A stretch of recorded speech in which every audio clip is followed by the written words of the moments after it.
ایوب علیہ السلام کے واقعہ کی آخری بات ابھی کرنا چاہتا ہوں۔ ایوب علیہ السلام 18 سال بیمار رہے، انہوں نے 18 سال صبر کیا، اور صبر کرنے والوں کے بارے میں قرآن کہتا ہے وَلَنَبْلُوَنَّكُمْ بِشَيْءٍ مِّنَ الْخَوْفِ وَالْجُوعِ وَنَقْصٍ مِّنَ الْأَمْوَالِ وَالْأَنفُسِ وَالثَّمَرَاتِ وَبَشِّرِ الصَّابِرِينَ۔ اللہ قرآن کے اندر فرماتا ہے، اللہ فرماتا ہے جو میرے بندے ہوتے ہیں میں ان کو کبھی خوف دے کے آزماتا ہوں، کبھی ان کا بھوک طاری کر کے آزماتا ہوں، کبھی ان کے جاموں میں کمی کر کے آزماتا ہوں، کبھی ان کے پھلوں میں کمی کر کے آزماتا ہوں۔ فرمایا وَبَشِّرِ الصَّابِرِينَ، خوشخبری ہے صبر کرنے والوں کے لیے۔ جو صبر کرتے ہیں اللہ ان کے لیے خوشخبریاں دیتا ہے۔ اور میری بات یاد رکھیں میرے عزیز بھائی، کل قیامت کے دن ہر عمل کو تولا جائے گا۔ نماز کا عمل ترازو میں تولا جائے گا، نوافل کا عمل ترازو میں تولا جائے گا، تہجد کو ترازو میں تولا جائے گا، صلاۃ الاوابین کو ترازو میں تولا جائے گا، چاشت کو ترازو میں تولا جائے گا، 5 نمازوں کو ترازو میں تولا جائے گا، مجاہد کے جہاد کے ثواب کو ترازو میں تولا جائے گا، مجاہد کا جہاد کا جو گھوڑا ہے اس کو ترازو میں تولا جائے گا، مجاہد کا جہاد کرنے والا جو گھوڑا ہے اس کی لین کو ترازو میں تولا جائے گا، قرآن پڑھنے والے کے ثواب کو ترازو میں تولا جائے گا، زکات دینے کے ثواب کو ترازو میں تولا جائے گا، اگر کوئی مدرسہ بناتا ہے تو ثواب کو تولا جائے گا، کوئی مسجد بنواتا ہے ثواب کو تولا جائے گا، کوئی زکات دیتا ہے ثواب کو تولا جائے گا، قرآن خوانی کرتا ہے ثواب کو تولا جائے گا، اگر کوئی نلکا لگوا دیتا ہے فی سبیل اللہ تو ترازو میں تولا جائے گا، اس کے عمل کو تولا جائے گا۔ اگر کوئی آدمی قرآن لے کر دیتا ہے، مسجد بنوا دیتا ہے، مدرسہ بنوا دیتا ہے، سرائے بنوا دیتا ہے، یتیم بچوں کی شادی کر دیتا ہے اور یتیم کی خدمت کر دیتا ہے، فرما صدقہ خیرات کرتا ہے، دنیا جہان کا کوئی بھی عمل کرتا ہے اس کے عمل کو ترازو میں تولا جائے گا۔ میرے قبلہ میرے حضور میرے پیارے بھائیوں توجہ فرماؤ، کوئی بھی نیکی کا کام کرتا ہے، قاری صاحب کی خدمت کرتا ہے، عالم دین کی خدمت کرتا ہے، حافظ قرآن کی خدمت کرتا ہے،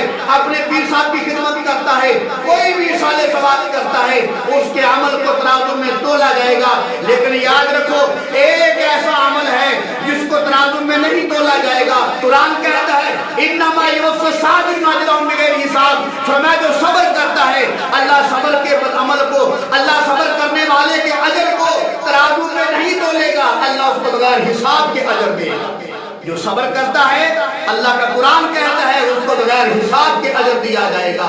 ایوب علیہ السلام نے 18 سال صبر کیا، کہ صبر کے بدلے میں اللہ نے کیا دیا؟ توجہ فرمائیں، ایوب علیہ السلام ایک مرتبہ جب تندرست ہو گئے، ایک مرتبہ کھیتوں میں گئے، میں نے بتایا تھا ان کے سارے کھیتوں کو آگ لگ گئی، تباہ ہو گئے، برباد ہو گئے۔ جب اللہ نے کو کھیت دوبارہ دیے، اپنے کھیتوں میں گئے کھیت دیکھنے کے لیے، تو وہاں جب کھیتوں میں پہنچے تو اللہ نے ان کی کھیتوں میں سونے کی بارش کی۔ یہ ہے صبر کا بدلہ۔ انہوں نے 18 سال صبر کیا، اللہ نے صبر کے بدلے ان کے کھیتوں میں سونے کی بارش کی۔ جب سونے کی بارش کی تو ایوب علیہ السلام وہ جو سونے کی ٹڈیاں تھی، وہ جو سونے کی چھوٹی چھوٹی اینٹیں تھی، ان کو پکڑتے اور ایسے پلو کیا، اپنی جھولی میں اٹھا کر اپنی جھولی میں ڈالنے لگے۔ تو غیب سے آواز آئی، اللہ پاک نے فرمایا میرے بندے تم بڑے حریص ہو، جس کو ہم اپنی زبان میں لالچی کہتے ہیں۔ ہم تو لالچ نہیں کہہ سکتے کیونکہ وہ پیغمبر کا مقام ہے، ہم ان کے بارے میں ایسا جملہ نہیں بول سکتے۔ اللہ نے فرمایا جب اللہ کے پیغمبر وہ سونے کی ٹڈیاں اٹھا کر اپنی جھولی میں ڈال رہے تھے تو اللہ نے فرمایا اے میرے بندہ ایوب بڑے حریص ہو دنیا کے مال کے؟ اللہ کے پیغمبر ایوب علیہ السلام نے عرض کیا کہ یا اللہ میں دنیا کے مال کا حریص نہیں، میں دنیا کے مال کا لالچی نہیں ہوں، میں تحفہ یار کا قدردان ہوں،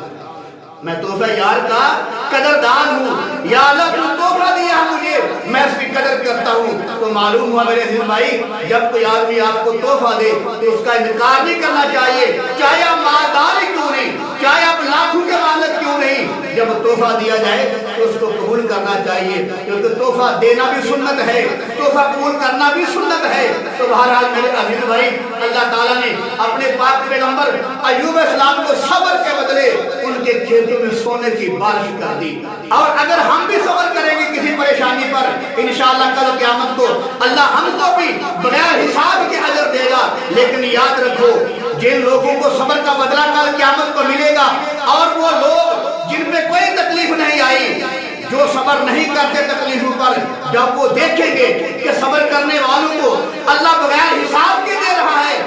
خواہش کریں گے، وہ حسرت کریں گے کاش دنیا کے اندر ہمارے جسموں کو چھریاں لے کر بوٹیاں کر دیا جاتا،